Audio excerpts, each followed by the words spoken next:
Hi tutors and tuition business owners. In this video I'm going to talk about why you can't get more students and why you can't keep students. And it's because you don't actually know the business you're in. You think you're in the tuition business, the education industry, right?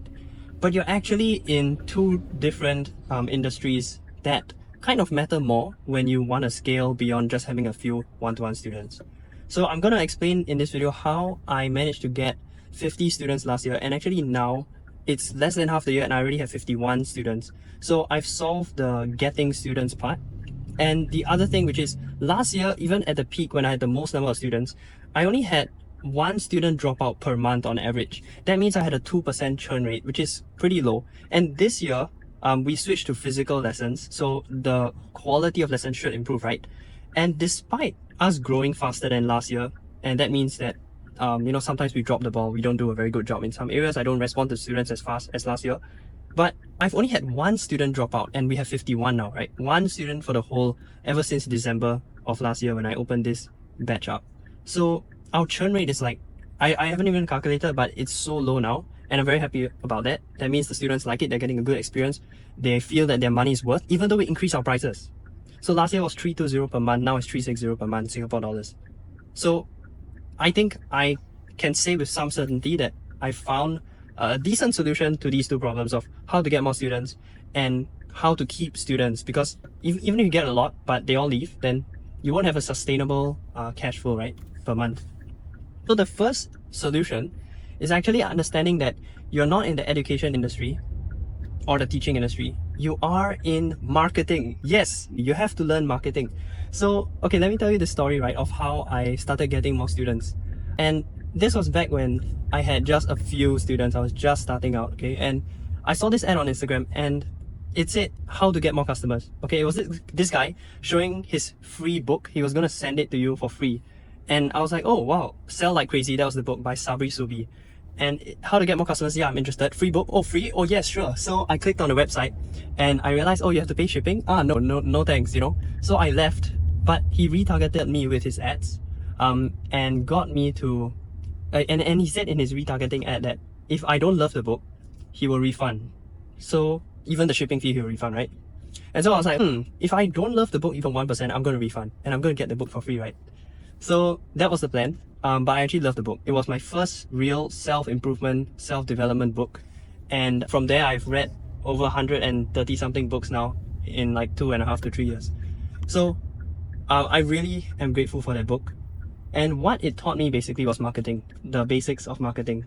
Okay, and so I'm not going to get into the basics here.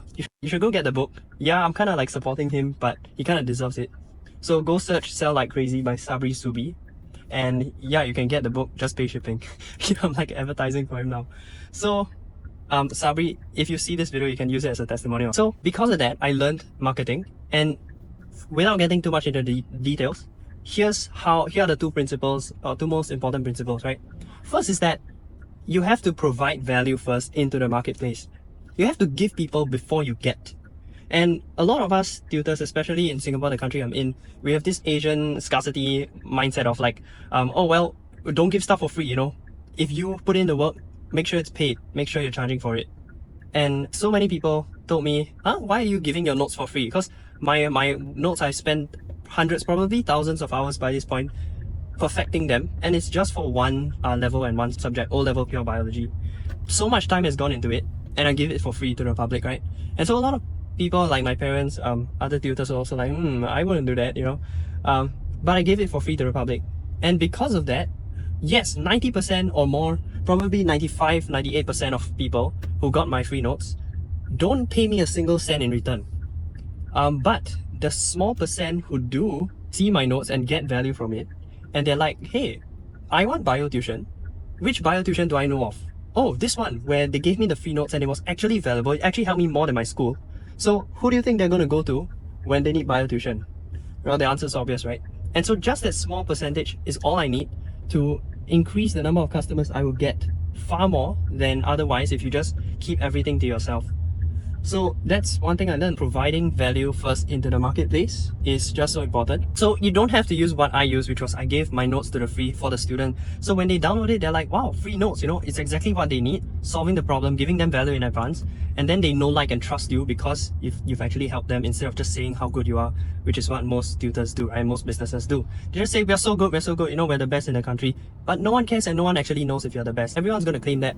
So the only way to actually differentiate yourself is to prove that you are the best by giving them value in advance. And that's why, as just a 22-year-old, and I don't have a degree yet, and I can still beat people who have way more qualifications than me in terms of number of students, in terms of speed of the growth of the business, right? Because I provided value first in advance. So that's the first marketing principle.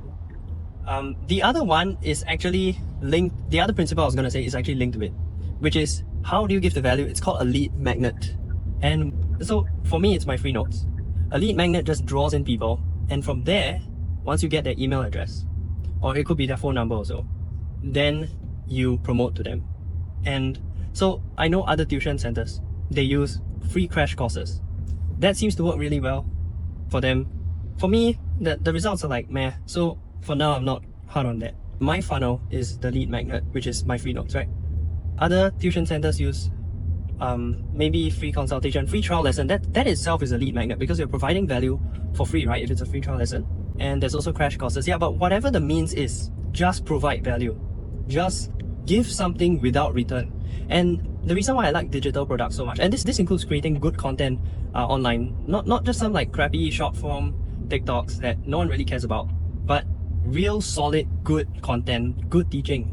Post it on YouTube for free. Post a few videos like that. Hold an online Zoom crash course.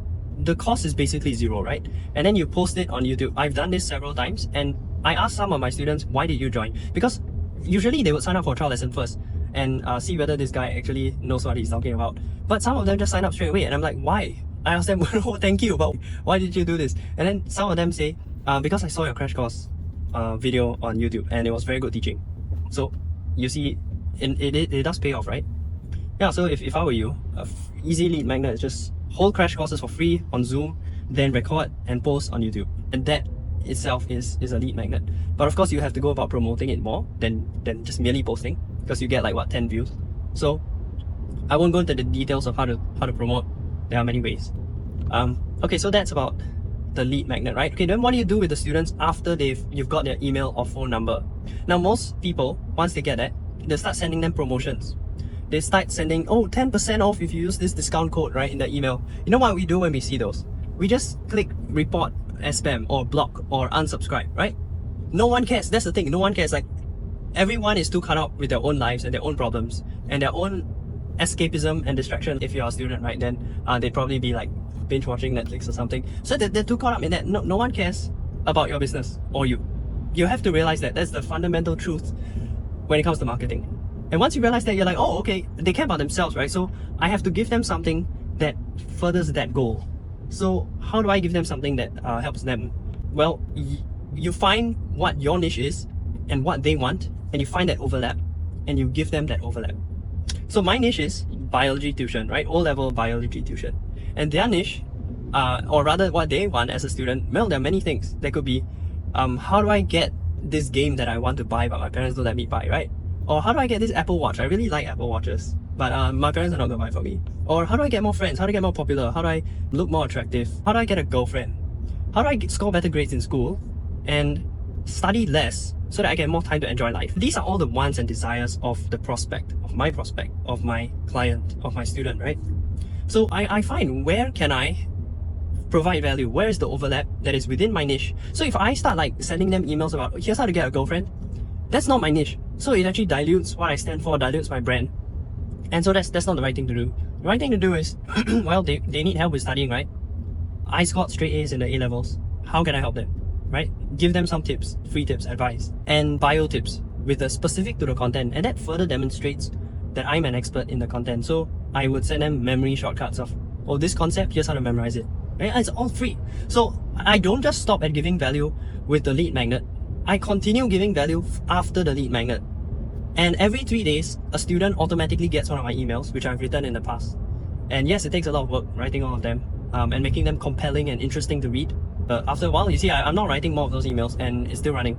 You can write those emails, you need an automation system, and basically you'll just send them an email every 3 days. That's what I do.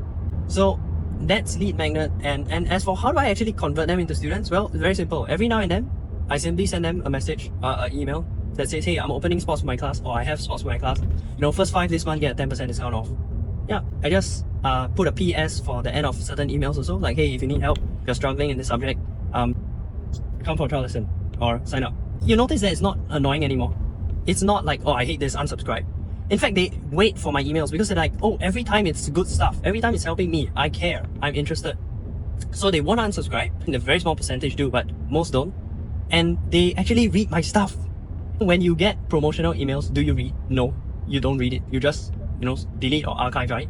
You barely read it, but they actually will read my stuff because it's helping them. So I'm not some genius who came up with this, okay? This is basic marketing actually. 101, lead magnet, provide value, nurture the leads. And they will know, like, and trust you more. And then you can start asking for the sale. So I realized that for tuition, sales itself is not a big issue. I used to interview each student and then have a sales call basically with them. And I learned a lot about sales through that. And I'm very happy with that. I don't regret it at all. But it's very time inefficient because I was interviewing each student and sometimes they wouldn't even sign up at the end, right? Now what I do is I use my marketing to drive them to sign up for trial lesson.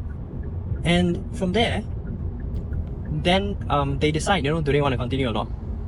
And I only interview them after they've joined. And the interview is more like an onboarding call. It's more fact-finding and like, what's your problems, making them feel heard, understood, and like just giving them quick recommendations of, okay, you have this problem, here's what I recommend to help you improve in the fastest amount of time. And that's what I do on those interviews now. That's after they already became a student. So this way I confirm don't waste my time because they are a student. And there's no sales required. I don't have to say anything. I don't have to persuade at all because the lesson itself was the persuasion. Or if they sign up straight away, that means the marketing itself and my website, everything else was the persuasion. So I realized that sales actually isn't important in the tuition industry. As of this point, maybe in the future I might think differently. Yeah, so but the first lesson is that the first business you're actually in is the marketing business. Okay, and I realize this video is getting kind of long, so I'm going to make a part 2. So yes, a little like hook for your attention and retention rate. So the next video is about retention. So let's go to the next video.